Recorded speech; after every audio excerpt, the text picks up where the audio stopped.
సమాజంలో బాగా ఇన్ఫ్లుయెన్స్ ఉన్న వాళ్ళు అయి ఉండొచ్చు. మీరు ఇట్లాంటివి ఏమైనా చేస్తే మీరే స్వయంగా వాటిని సరెండర్ చేస్తే అది మీకు గౌరవంగా ఉంటుంది, ప్రభుత్వానికి వెసులుబాటుగా ఉంటుంది. అట్లా కాకుండా ఏదైనా జరిగితే మాత్రం ప్రభుత్వం కఠినంగా చర్యలు తీసుకోవడానికి వెనక్కి తగ్గదు. ఏ ఒత్తిడి వచ్చినా ప్రభుత్వం తట్టుకోవడానికి సిద్ధంగా ఉన్నది. ఇట్లాంటి విషయాలల్లో ఎక్కడ కూడా ప్రభుత్వము వెనక్కి తగ్గదు. కాబట్టి ఈనాడు ఈ చెరువులకు సంబంధించి, కుంటలకు సంబంధించి, కాలువలకు సంబంధించి, నాలాలకు సంబంధించి స్పష్టమైన చర్యలు తీసుకోవాల్సిన అవసరం ఉన్నది. అందుకే కలెక్టర్ గారికి నేను ఆదేశాలు ఇస్తున్నా. మీ పరిధిలో ముఖ్యంగా మహబూబాబాద్లో ఈ చెరువుల ఆక్రమణ కూడా అధికారిక రికార్డులను మీరు ఒకసారి సమీక్షించుకొని ఈ ఆక్రమణలకు సహకరించిన అధికారుల మీద కూడా చర్యలు తీసుకోవాల్సిన అవసరం ఉన్నది.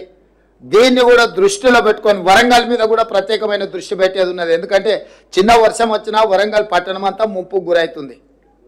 మేము కొన్ని చర్యలు చేపట్టడం వల్ల గత 3 రోజులుగా అత్యధిక వర్షాలు వచ్చినా హైదరాబాద్లో కొంత నియంత్రించగలిగినాము.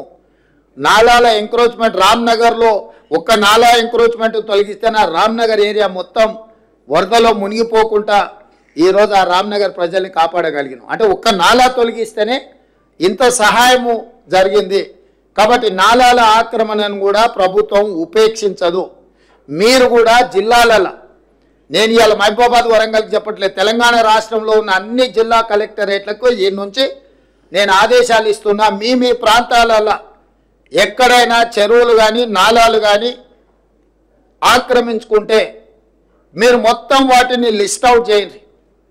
కోర్టులలో ఏమైనా పెండింగ్ కేసులు ఉంటే ఆ కేసులను కూడా పరిష్కరించుకోవడానికి ప్రత్యేకమైన న్యాయవాదులను నియమించుకోండి. ఉమ్మడి రాష్ట్రంలో కంటే కూడా గత 10 సంవత్సరాలలో ఈ దుర్మార్గాలు విపరీతంగా పెరిగిపోయినాయి. అధికారాన్ని అడ్డం పెట్టుకొని అడ్డగోలుగా ఇట్లాంటివి ఆక్రమించుకున్నారు.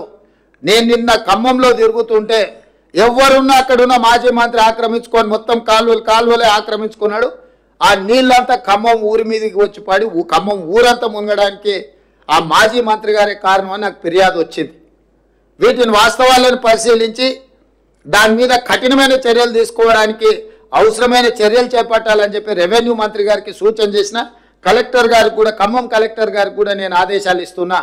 దాని రిలేటెడ్ ఇష్యూస్ ఏమున్నా అవి హైకోర్టులో ఉన్నాయా, లోయర్ కోర్టులో ఉన్నాయా, ఇతర శాఖల దగ్గర ఏమైనా మేనేజ్మెంట్ జరిగిందా, ఆ కబ్జాలకు సహకరించిన అధికారుల మీద చర్యలు తీసుకోవడానికి అవసరమైన చర్యలు తీసుకోవాలి. ప్రభుత్వం నుంచి అనుమతి తీసుకోవాలి. కోర్టులలో ఏమైనా కేసులు పెండింగ్ ఉంటే వాటి మీద కూడా స్పష్టమైన నిర్ణయం తీసుకోవాలి.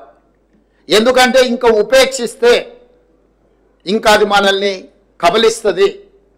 ఇవాళ జరుగుతున్న పరిణామాలు, పేదోళ్ళ ప్రాణాలు, ఆస్తుల నష్టం పోయిన తర్వాత కూడా ఇంకా ప్రభుత్వం మీనమేషాలు లెక్క పెట్టుకుంటూ కూర్చుంటే ఇది మంచిది కాదు.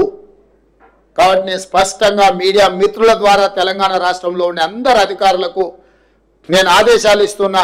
ముఖ్యంగా చెరువులను ఆక్రమించుకున్న ఎంతటి వారున్నా తొలగించాల్సిందే. దీనికి మొదట నివేదికలు తయారు చేయండి.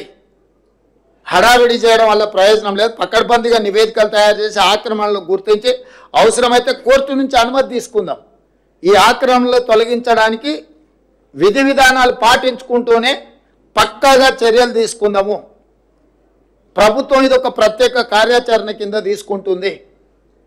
ఈ ప్రభుత్వం ప్రాధాన్యతతో కూడుకున్న పనులలో చెరువుల యొక్క ఆక్రమణలను, నాలాల ఆక్రమణలను తొలగించేది చాలా అత్యంత ప్రాధాన్యతతో కూడిన కార్యక్రమంగా తీసుకుంటాం మేము.